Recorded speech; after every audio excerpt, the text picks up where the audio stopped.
Voilà. Bon, on a une ambiance propice. Et donc aujourd'hui, comme je vous l'avais annoncé la semaine dernière, je vais vous parler de l'histoire de la langue anglaise. Alors évidemment, comme tout ce qu'on fait ce semestre, ça va être un survol, hein, mais c'est juste pour que vous ayez un certain nombre de notions pour vous repérer dans le travail linguistique que l'on fait. Hein. Alors l'histoire de la langue anglaise, on va donc se situer dans la diachronie, hein, parce que je vous ai parlé de diachronie et des synchronies la semaine dernière. Là, on va commencer il y a bien longtemps, on va remonter à plus de 4000 ans avant notre ère, et puis arriver jusqu'à l'époque actuelle. Ça nous prendra probablement deux séances. Donc il y a une autre chose dont je vous avais parlé la semaine dernière, justement, ou même précédemment, en lien avec cette idée de diachronie. Ce sont les différentes familles de langues, et en particulier celles qui nous concernent avec l'anglais, l'indo-européen. Alors, l'indo-européen, c'est une famille de langues, c'était aussi un peuple, hein, c'était des vrais gens. Il y avait des indo-européens, soit de mieux, probablement que eux se désignaient avec un autre terme, mais celui-ci n'est pas arrivé jusqu'à nous. Vous voyez, grosso modo, sur la carte de cette partie du globe, où se situaient ces indo-européens. Hein, donc les premières personnes qui parlaient cette langue qui, à force d'évoluer, est devenue puis l'anglais, puis le français, puis l'espagnol, etc. Donc, ils vivaient dans cette partie-là du globe, hein, entre finalement ce qui était l'Europe et l'Asie, et vers l'Inde. Et puis, évidemment, ils se sont déplacés, et en se déplaçant, évidemment, ça a pris des siècles et des siècles, hein, ça ne s'est pas fait comme ça en quelques jours.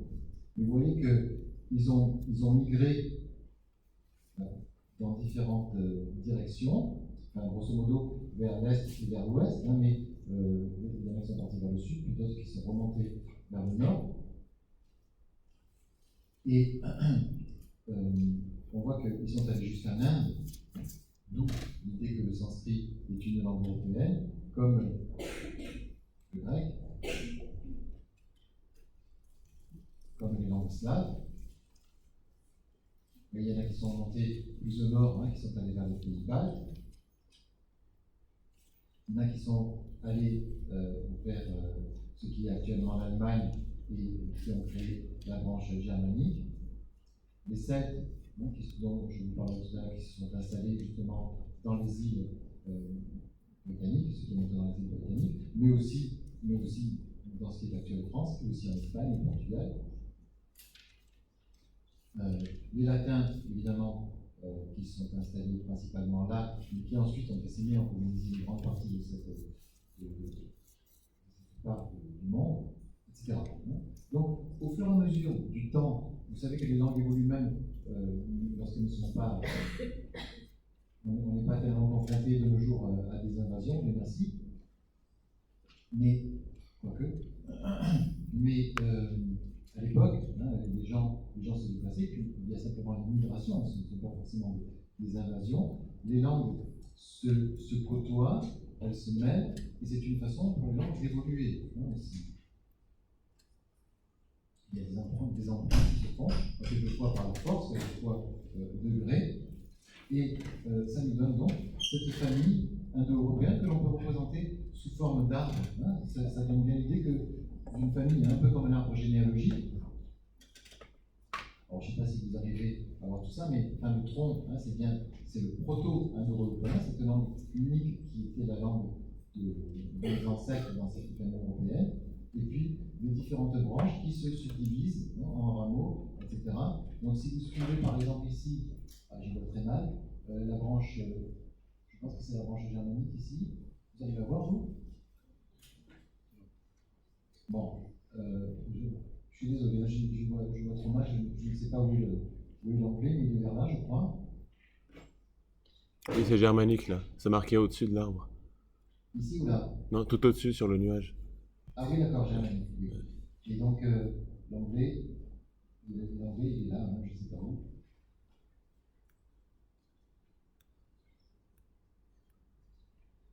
Romance, ça c'est la langue, donc les langues romanes, hein, vous trouvez le français,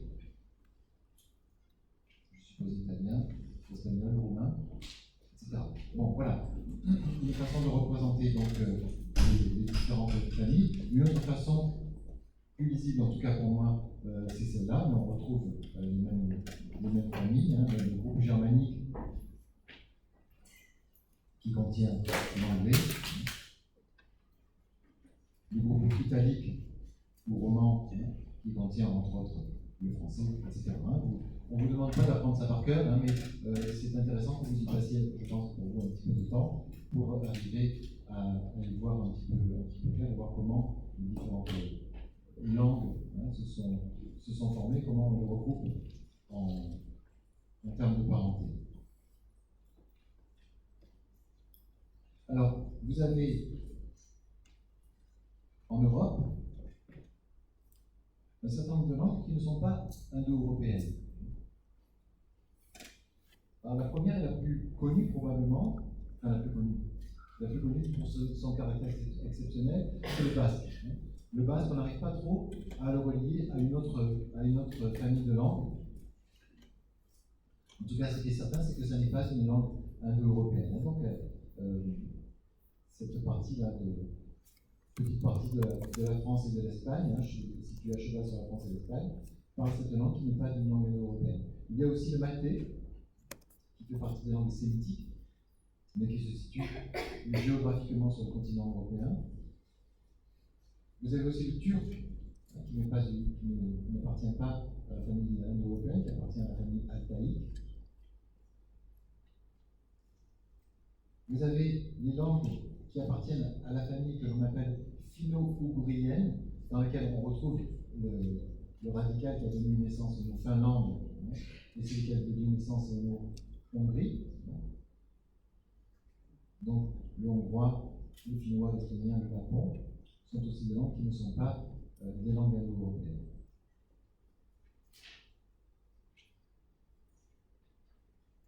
Sinon, toutes les autres appartiennent bien à cette même famille. Voilà pour vous donner une petite idée. Jusqu'à présent, je n'ai parlé que de l'indo-européen. Vous voyez que ça représente quand même une petite partie du globe. Et puis évidemment, comme ce sont les pays qui ont dominé le monde, hein, notamment, plus particulièrement l'Espagne et la France et l'Angleterre, surtout l'Angleterre du point de vue linguistique, et bien on retrouve, vous voyez, ces espèces de hachures en rouge, ce sont les langues dans lesquelles on parle aussi des langues indo-européennes. Évidemment, là, on parle l'anglais, là, on parle surtout l'espagnol, le portugais pour le Brésil. En Australie, on parle l'anglais aussi. Donc, évidemment, l'indo-européen, c'est vraiment une langue, c'est pas une langue, c'est une famille qui est présente maintenant dans de nombreuses parties du globe. L'Afrique du Sud aussi.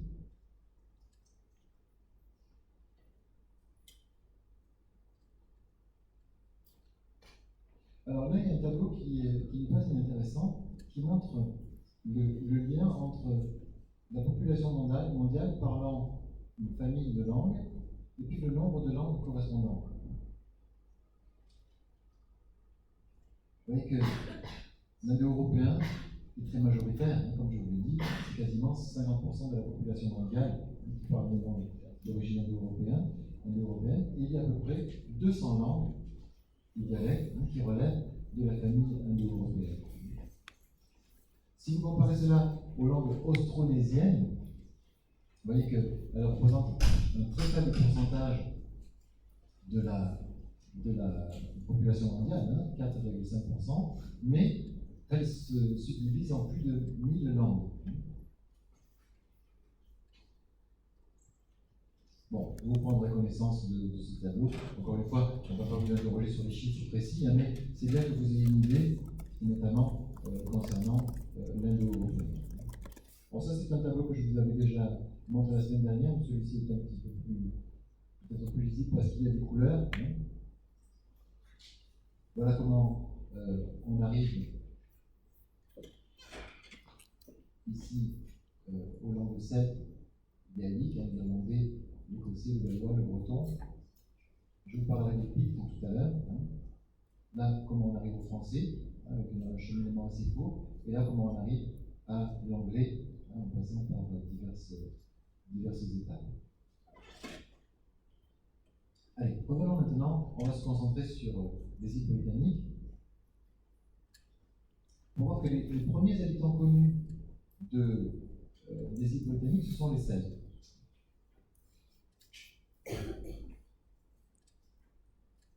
Et les traces que l'on a, les premières traces que l'on a, remontent à peu près à 800 avant notre ère. Il y avait aussi, dans ce qui correspond actuellement à l'Écosse, une peuplade qui n'était pas des Celtes, qui était là déjà, qui s'appelait les Pictes. J'en reparlerai.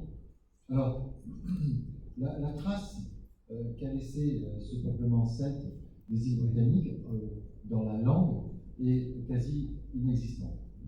Il y a très peu de traces actuelles dont on pense qu'elles sont d'origine celte,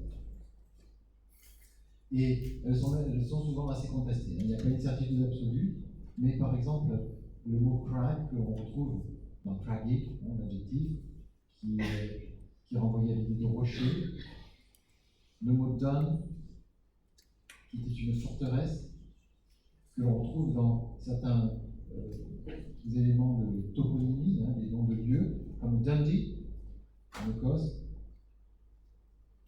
Dungeness en Irlande, Lough, qui a donné Loch, hein, le fameux Loch Ness, qui signifie en Écosse par exemple un lac, le Tor, qui signifie encore de nos jours une espèce de colline, qui a donné la ville de Torquay, et encore d'autres toponymes, hein, le comté de Kent, York, London, etc., dont on se dit qu'il pourrait être d'origine celte, hein, mais comme je vous l'ai dit, on n'a pas de certitude absolue. Donc on va passer assez rapidement, parce que ce qui nous intéresse surtout, c'est la langue, hein, dans ce cours, pour arriver aux Romains. Et les Romains, c'est un peu pareil que les Celtes, hein, alors, ils sont arrivés plus tard. Hein. C'est Jules César qui, après avoir envoyé la Gaulle, a prolongé son aventure impériale jusque dans les îles britanniques. Et il a conquis quasiment toutes les îles britanniques, sauf le nord de l'Écosse. Hein. Alors, il reste des vestiges architecturaux très intéressants de la conquête romaine. Hein. Ici, vous avez... Quelqu'un sait ce que c'est, ça? Ça se situe quasiment à la frontière écossaise. Hein. C'est le mur d'Adrien. Adrien, qui était un empereur, entre le 1er et le 2e siècle après Jésus-Christ, hein, qui a fait construire ce mur, un peu dans le même esprit que la Grande Muraille de Chine. Hein. Cependant, c'était moins ambitieux, mais pour les mêmes raisons, c'était pour empêcher les invasions des fameux Pictes, hein, qui se trouvaient donc en Écosse, et pour faire en sorte que, en tout cas pour empêcher ou entraver les volontés de velléité d'invasion, il a fait construire ce mur qui était fortifié et gardé bien entendu. Hein. Et ça, autre réalisation des Romains, c'est dans la ville de Bath. Hein, Bath qui porte son nom parce que justement il y a des bains. Hein. Les bains romains de Bath, qui sont magnifiques, si vous avez l'occasion de les visiter, allez-y. Alors, les Romains n'ont pas imposé leur langue, et les peuples celtes ont continué à parler celte. Il y a une espèce de cohabitation entre ces deux peuples,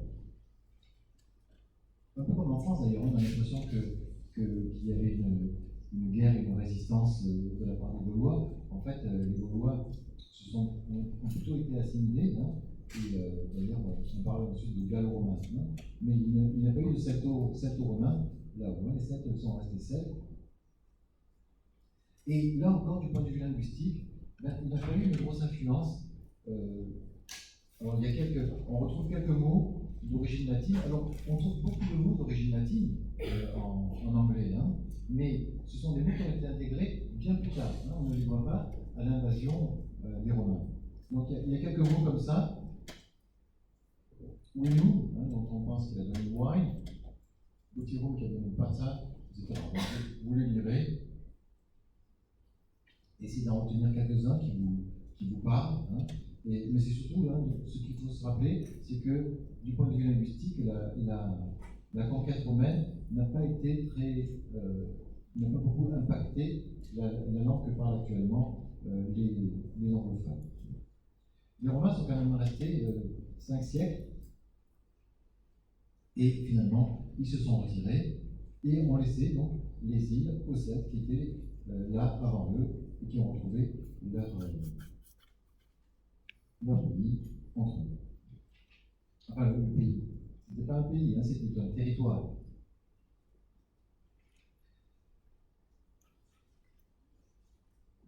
Ensuite sont arrivés les Germains. Vous vous souvenez, hein, si on revient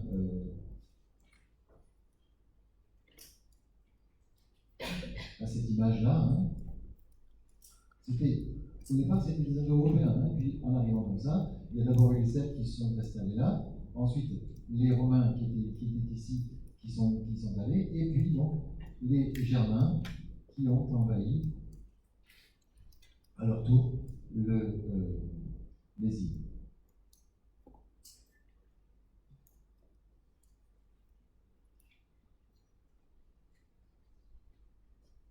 Alors, Bède le Vénérable, c'est un historien qui a vécu à cheval sur le 12e et 13e, pardon, sur le 7e et 8e siècle, et qui a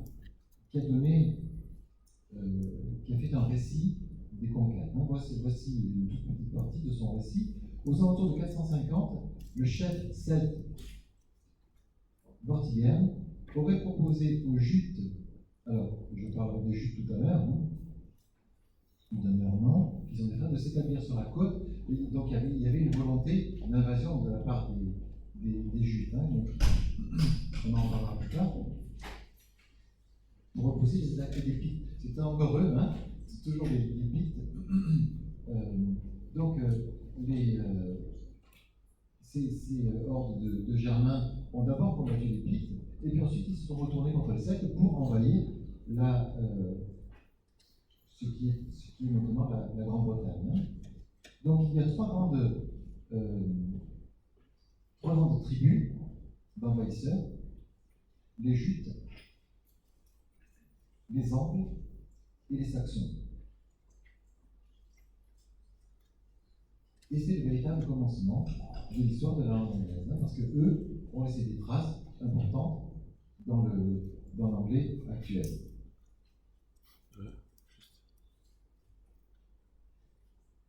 Alors, les Jutes, les Angles et les Saxons, les Jutes venaient de cette partie-là qui correspond, enfin, ils venaient tous de ce qui est de nos jours le Danemark. Hein. Donc, les Jutes venaient de la partie la plus au nord et ils se sont installés pour le nord, puisque c'est eux qui ont combattu les Pictes qui étaient au nord, puisqu'ils étaient en Écosse. Hein. Pardon, j'ai dit une bêtise, hein, les Jutes sont là. Ils sont arrivés, ils se sont installés plutôt dans le sud. Les Angles se sont établis ensuite plus dans le nord, et puis les Saxons autour de ce qui est actuellement le monde.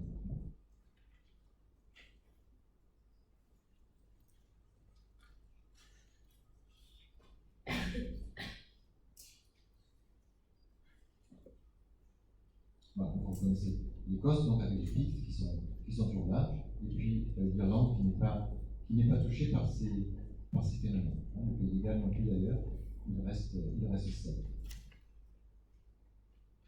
Et un bout de la Cornouaille aussi, qui n'est pas affecté. Vous voyez que toute la partie ouest, finalement, hein, puisqu'ils arrivaient de l'est, ils ont réussi à conquérir toute la partie est de la Grande-Bretagne, mais ils ne sont pas allés plus loin. Alors, on parle souvent des Angles, des Jutes et des Saxons, mais il y avait aussi les frisons qui étaient établis dans cette partie-là de l'Europe, qui correspond grosso modo à la Hollande et la partie nord-ouest de l'Allemagne, qui a aussi eu une influence sur la langue. Donc, 4 tribus germaniques dont vous devez vous souvenir. 3 plus sud, les Angles, les Juifs et les Saxons, et puis les Frisons qui ont aussi joué un rôle non négligeable. Alors notamment, vous voyez, je vous parlais des Frisons tout à l'heure, il y a tout un tas de mots Frisons que l'on reconnaît en anglais. Mir, l'âme. Alors ce mot-là, évidemment, on ne sait pas loose, mais probablement gross, potin, etc. Bon, vous les lirez tranquillement. Je n'ai pas mis les diaporamas encore, mais je les mettrai dans la journée sur Internet, sur la notice.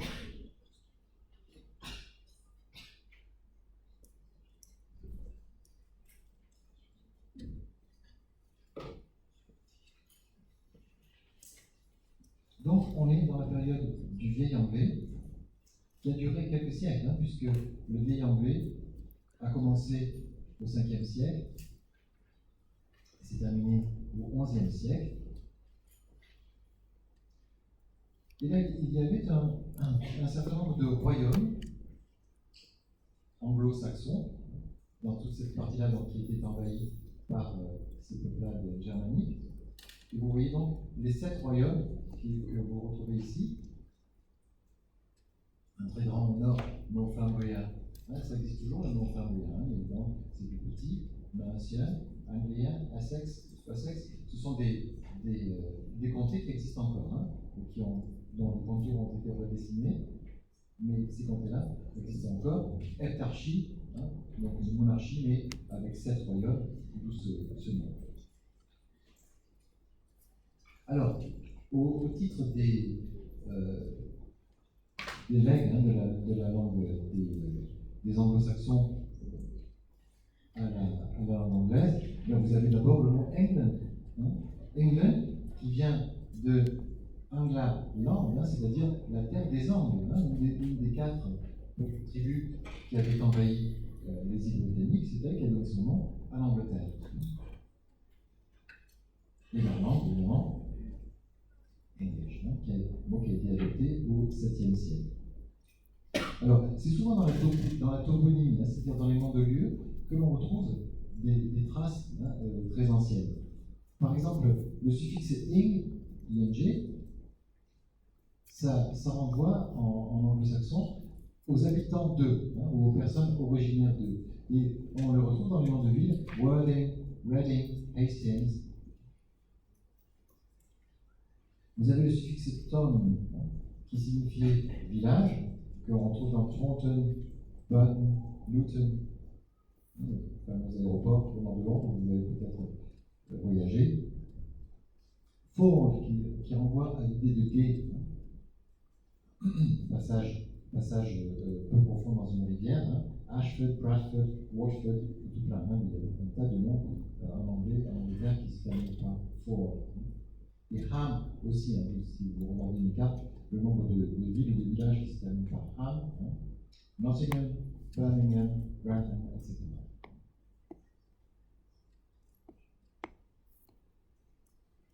Alors, c'était loin d'être un pays uni, vous l'avez constaté, il y avait 7 royaumes dans cette partie-là, simplement, 7 royaumes, et il y avait 4 grands dialectes.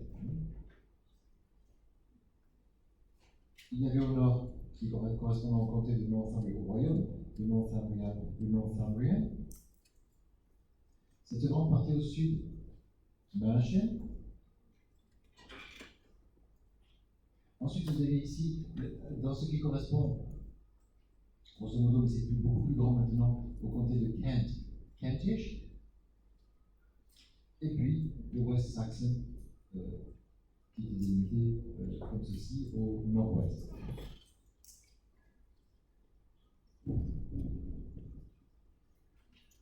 Alors, dans l'histoire de de la langue anglaise, la chrétienté a joué un rôle non négligeable. Au VIe siècle, saint Augustin faisait partie de ces évangélisateurs qui partaient dans le monde pour évangéliser, pour prêcher la parole chrétienne aux personnes qui n'en avaient jamais entendu parler. Et donc, saint Augustin est arrivé dans ce qui est maintenant l'Angleterre, et il a été extrêmement convaincant, puisqu'il a réussi à faire en sorte que le roi de Kent, vous avez vu, donc au sud-est de l'Angleterre, se convertisse au christianisme.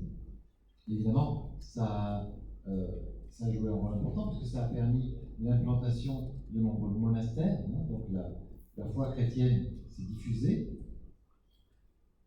Et non seulement la foi chrétienne s'est diffusée en Grande-Bretagne, ce qui est actuellement en Grande-Bretagne, mais l'alphabet latin s'est imposé.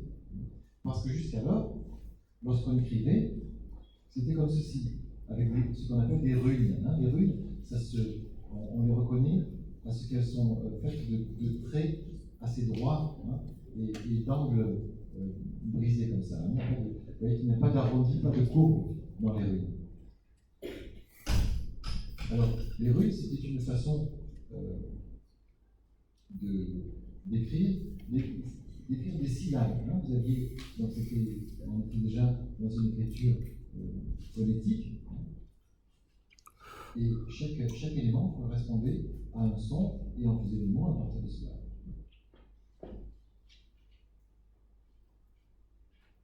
Alors, ce qui s'est passé, c'est que lorsqu'on a voulu écrire, retranscrire la langue qui était parlée là-bas, l'anglo-saxon, le vieil anglais, avec le système phonologique des latins, eh bien, on s'est rendu compte qu'il y avait des sons qui n'existaient pas, qu'on n'arrivait pas à retranscrire.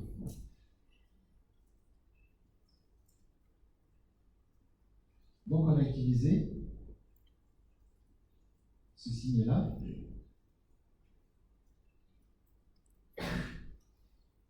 Cette rune qui est devenue ensuite, pour le son WE, qui n'existait pas, on l'a écrit d'abord avec deux U, ou, et puis c'est devenu W. Le fameux son TH, qui correspond au TH, le TH ou le TH. Quand vous attaquerez, vous l'avez peut-être fait, l'alphabet phonétique, vous verrez que ce signe-là, il existe toujours en alphabet phonétique, et celui-ci est assez proche du TH aussi.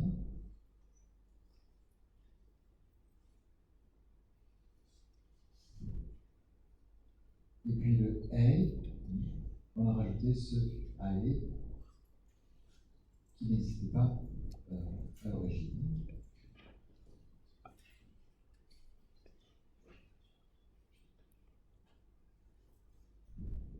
Toujours avec l'évangélisation, il y a des termes d'origine latine qui ont été introduits. Vous voyez, une deuxième couche de latin. Évidemment, tout ce qui a à voir avec la religion, donc priest, vicar, altar, mass, church, etc., tous ces noms-là sont des noms d'origine latine qui ont été introduits à partir du 5e, 6e siècle.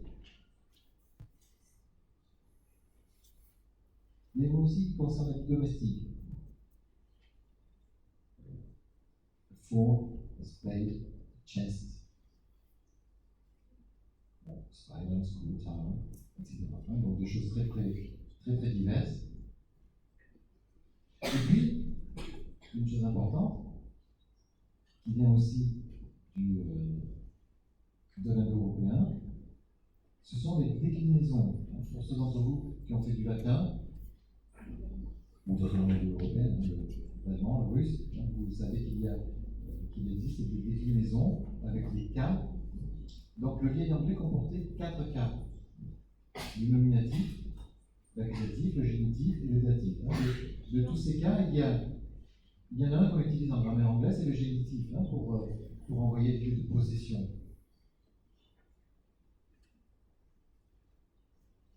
Donc voici à quoi ressemblait le vieil anglais,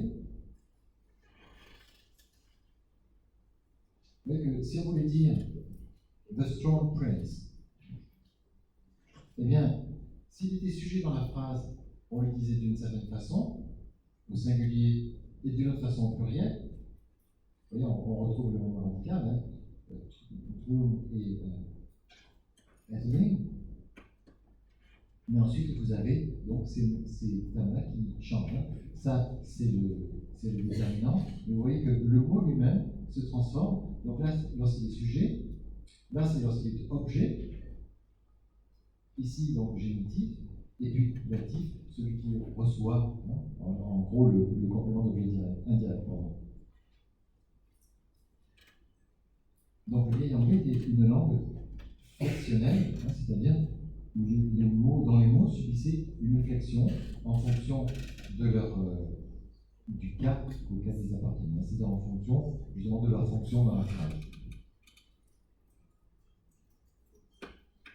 Alors, beaucoup de mots qui existaient en langue anglaise, pardon, en vieil anglais, qui sont restés, hein, donc water, earth, house, food, drink, sleep, etc. Hein, avec le même sens. Il y a des mots dont le sens a évolué. Wife, par exemple, qui est devenue wife, hein, c'était une femme, qu'elle soit mariée ou non. Four, c'était un oiseau, quel que soit l'oiseau. Soon voulait dire immédiatement et pas bientôt, etc. Hein, quelques exemples comme ça. Alors, on avance encore un petit peu dans le temps. Il y a eu d'autres invasions avec les fameux Vikings. Hein, vous avez reconnu le dracard de ces peuplades. Donc, plus tard, hein, il y a eu diverses tentatives d'invasion de la part des Vikings du 8e au 10e siècle.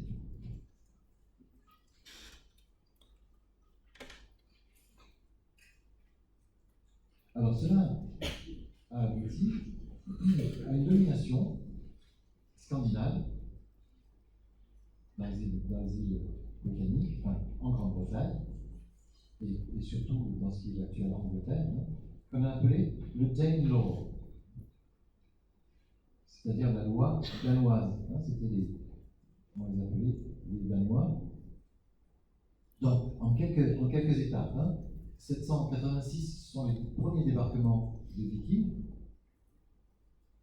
donc qui arrivaient du nord-est, hein, ils arrivaient comme ceci, et puis peu à peu ils ont conquis une partie de l'Angleterre, ils sont arrivés jusqu'à Londres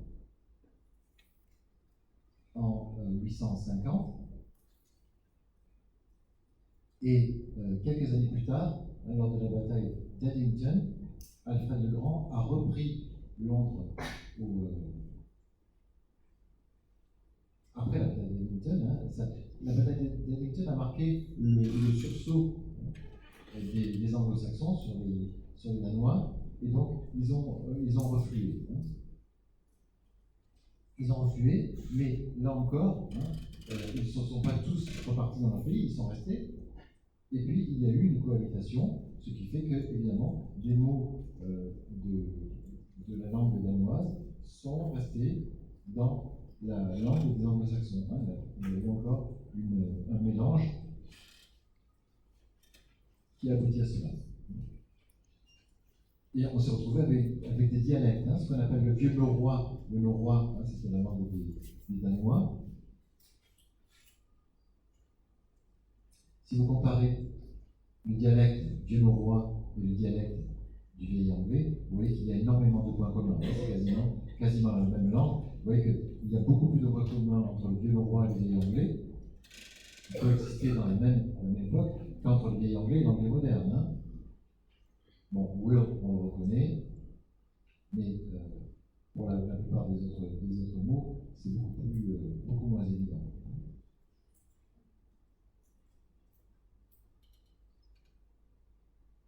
Alors, là encore, le danois a une influence sur l'anglais. Encore une fois, ce qui est resté, ce sont principalement les suffixes B, comme dans Whitby, Grimsby, Gate, Stoke, Camp, qui désignait une église, Dunkirk, l'église sur la colline, Ford, etc.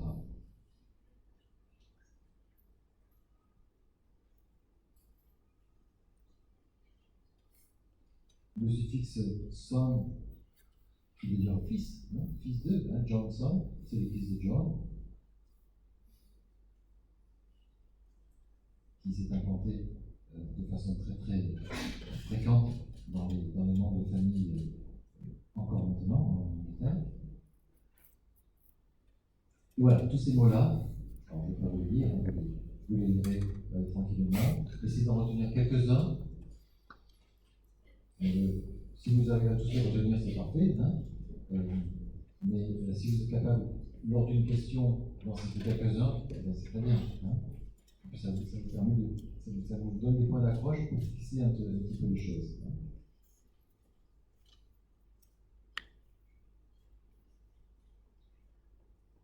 Alors, du fait de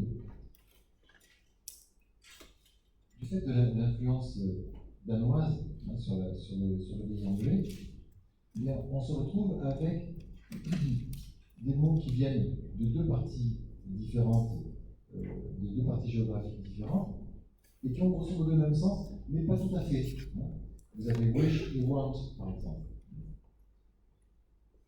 Dark et tech, sick et ill, wrath et anger, hide et skin. Et souvent, chacun s'est spécialisé.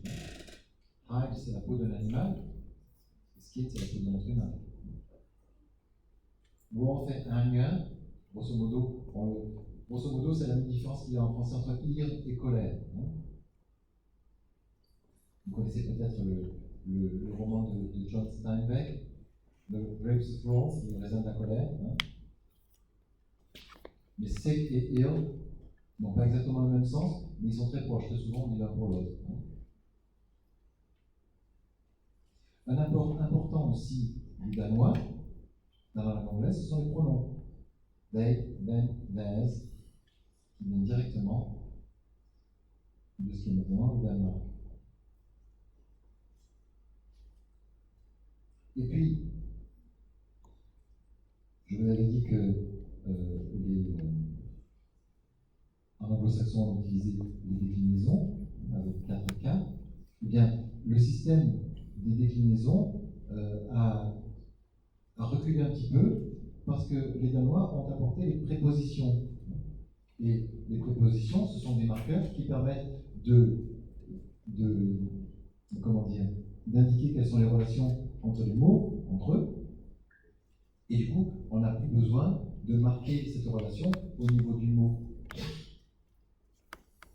Par exemple, pour les datifs, si on donne quelque chose à quelqu'un, you give something to someone, vous voyez que la préposition to vous permet d'indiquer que le mot qui suit est un datif. De ce fait, il n'est pas nécessaire d'avoir une désinence dative au mot qui suit. Et c'est ainsi que, graduellement, les désinences sont tombées en anglais, il en reste très peu. En tout cas, il n'y a plus de cas en anglais. Alors, quelques individus, des noms de personnes qui sont restés dans l'histoire du vieil anglais. Il y a Calmont,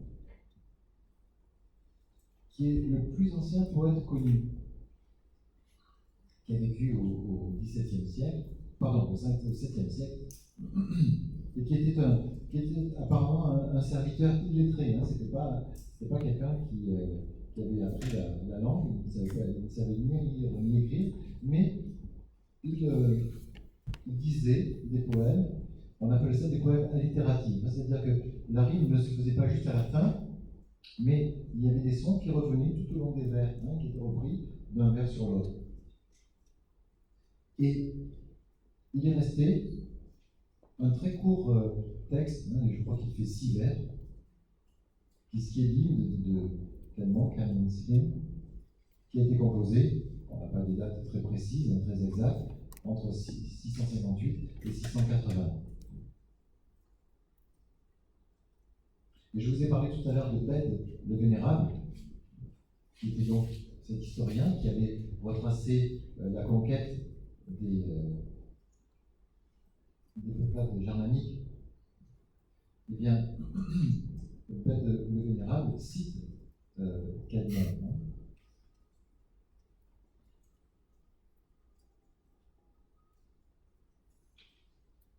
Alors, puis un érudit, un cuit de Lyon, qui a vécu beaucoup plus tard, au XIIIe siècle, au VIIIe siècle, décidément. Et les intellectuels de l'époque, les érudits, les historiens, écrivaient en latin. Pendant longtemps, le latin est resté en France aussi d'ailleurs, la langue de la culture. Un autre texte extrêmement connu, c'est Beowulf, qui est en fait un mythe scandinave. Donc là, on voit le lien avec les Vikings, et qui raconte les aventures de ce jeune homme qui vient de la Suède méridionale. Je ne vous le lis pas, vous le lirez tranquillement. C'est une histoire assez tragique, mais tout à fait édifiante. Vous avez ici, sur la droite de l'écran, un fac-similé de ce texte. Alors c'est un texte qui est beaucoup plus long. C'est le premier, le plus ancien long poème que l'on trouvait en vieil anglais. Et vous essayerez de lire et vous verrez que c'est pour nous quasiment illisible. Il faut être un spécialiste pour comprendre ce qui est écrit. Voilà, et on arrive à une nouvelle étape qui est celle de la conquête normande. Au XIe siècle. Alors, certains d'entre vous ont peut-être reconnu cette image-là, mais peut-être pas. D'accord? Qui levez la main ceux qui ont reconnu l'image? Qu'est-ce que c'est? Oui, c'est ça, c'est la tapisserie de Bayeux. Si vous allez du côté de Bayeux, en Normandie, vous trouverez cette tapisserie, c'est beau à voir, c'est une tapisserie qui est très longue. En fait, c'est l'ancêtre de la bande dessinée. C'est une tapisserie qui fait plusieurs, je ne sais plus maintenant, probablement, elle fait plus de 10 mètres de long. Et donc, vous avez, elle est découpée en tronçons, comme ça, et vous avez l'histoire de la conquête normande qui est retracée sur cette tapisserie. Elle est plutôt bien conservée, et si vous avez l'occasion, ça vaut la peine de la voir. Donc, comment s'est passée la conquête normande? D'abord, qui étaient les Normands? Les Normands, c'était les hommes du Nord, Northmen. C'était donc les Vikings qui ont tenté d'aller directement sur les îles britanniques, qui se sont d'ailleurs pas mal installées, qui ont été assimilées, mais il y en a d'autres qui sont descendus sur le continent et qui se sont installés en Normandie. Et en Normandie, donc, il y avait ce peuple-là qui parlait un mélange de français et de normand, de franco-normand. Alors, une date clé, une date à retenir absolument, 1066, la bataille de Hastings, dans le sud de l'Angleterre, évidemment. Les Normands qui venaient de Normandie n'ont eu que la marche à traverser. Et cette bataille qui a été menée côté normand par Guillaume le Conquérant, qui a été gagnée par Guillaume le Conquérant, William the Conqueror, vous savez que Guillaume se dit William en anglais. Il est devenu roi d'Angleterre après avoir battu le roi Harold lors de cette bataille. Alors lui s'est comporté, comme son nom l'indique, son surnom, en véritable conquérant. Il a confisqué les terres, il a fait venir des nobles normands, mais pas que, qui venaient de plusieurs endroits de la France actuelle. 600 barons qui se sont installés sur ces terres, qui se sont arrogés un certain nombre de prérogatives, ainsi que 5000 seigneurs,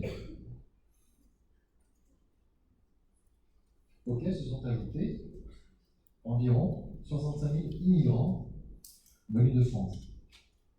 Donc des gens du peuple, hein, de tout corps de métier, qui allaient s'implanter là-bas sur ce territoire.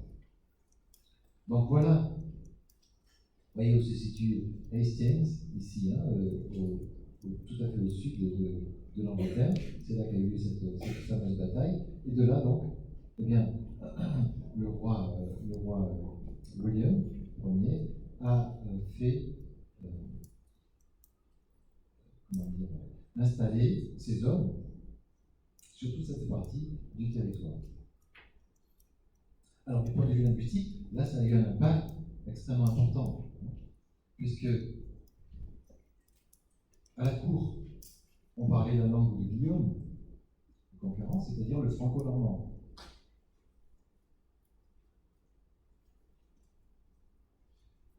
Vous aviez ensuite les immigrants lettrés, hein, ceux qui utilisaient la langue dans le cadre de leur métier. Ils parlaient ce qu'on appelle le François, c'est-à-dire un dialecte, mais qui ressemblait quand même pas mal au français, c'est l'ancien français. Donc c'était les fonctionnaires, les agents, les juristes, les copistes, les traducteurs, etc. Plus les hommes d'église. Mais lorsqu'ils écrivaient, ils écrivaient en latin.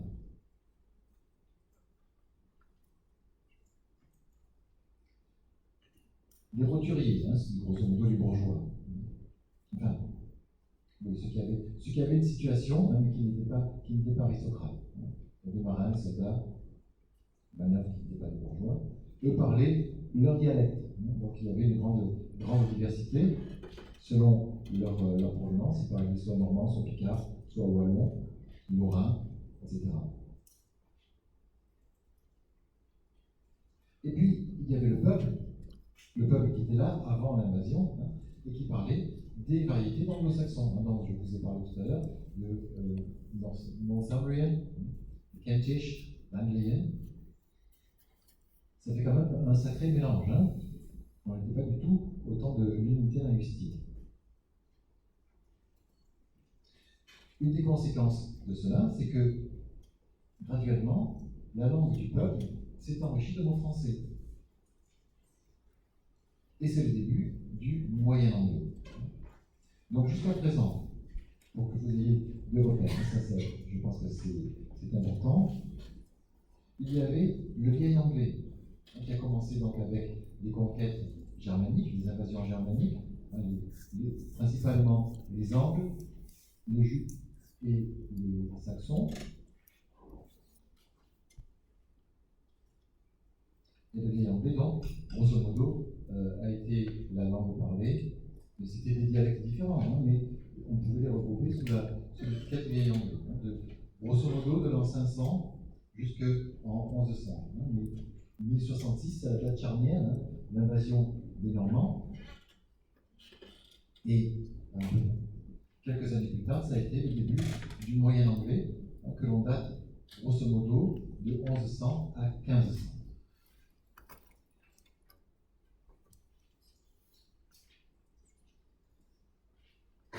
Et bon, la cohabitation se faisait. Hein. Les rois étaient des rois français, franco-normands. Ils se sont succédés pendant cette période, en tout cas au début, jusqu'à un incident majeur, enfin c'était bien plus qu'un incident, hein, c'était un épisode extrêmement long, la fameuse guerre de 100 ans, qui a duré plus de 100 ans. Hein.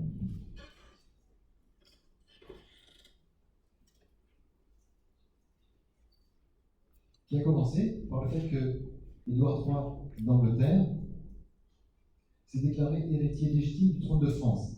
Évidemment, ça n'a pas beaucoup plu aux Français. Il y a eu donc un sentiment nationaliste qui est né là-bas, en Angleterre. Un autre événement important a été la traduction en anglais de la Bible. Parce que je vous parle de ce sentiment nationaliste.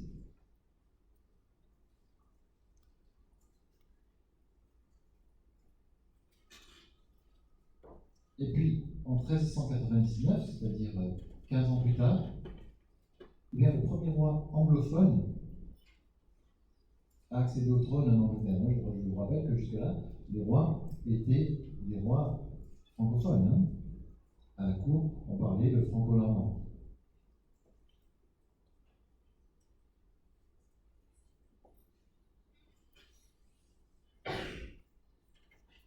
Bon, je passe rapidement sur Jeanne d'Arc, je pense que vous en savez suffisamment.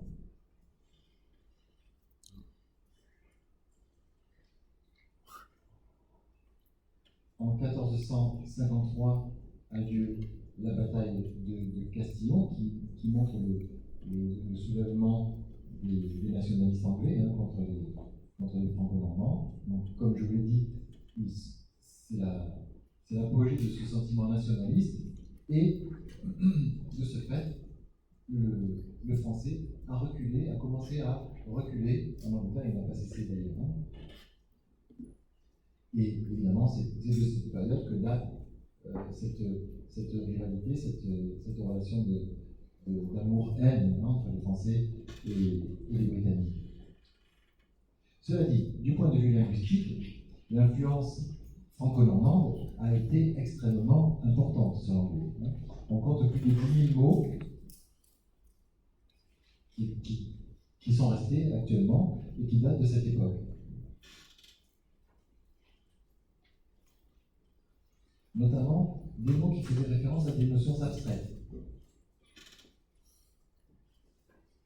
Des suffixes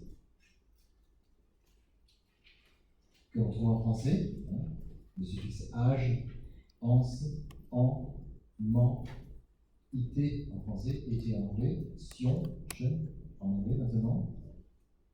Tout cela, ça date donc de l'époque franco-normande.